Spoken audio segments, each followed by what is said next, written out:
ఈరోజు ఈ పాటలో బాణి మనల్ని ఎక్కడికో లాక్కెళ్ళిపోతుంది. Especially the mood, the vibe, the music, అక్కడక్కడ మనసుని కట్టిపడేసే ఆలాపన, సాకి అన్నీ.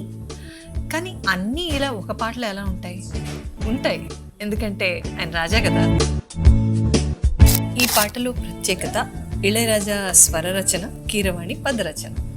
పాట ఎలా ఉంటుందంటే, ఒక అమ్మాయి ఒక అబ్బాయిని ప్రేమిస్తే అతనితో ఫ్యూచర్ అన్సర్టనిటీ ఉంటే ఎలా తన భావాల్ని ఎక్స్ప్రెస్ చేస్తుందో అలా చెప్పినట్టుగా అనిపిస్తుంది.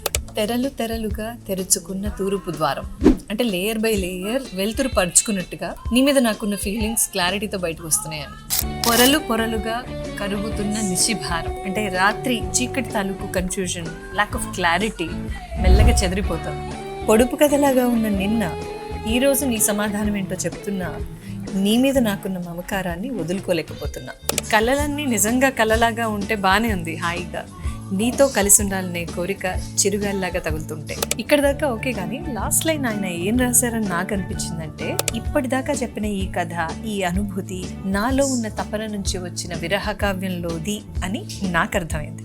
మరి మీకు ఇంకా బెటర్గా అర్థమైతే, if you are able to decode this even better, comment చేయండి. ఇంతకీ ఇదేం పాట చెప్పలేదు కదా.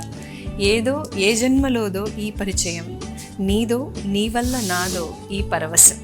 ఏదో ఏ జన్మలోదో ఈ పరిచయం, నీదో నీ వల్ల నాదో ఈ పరవశం.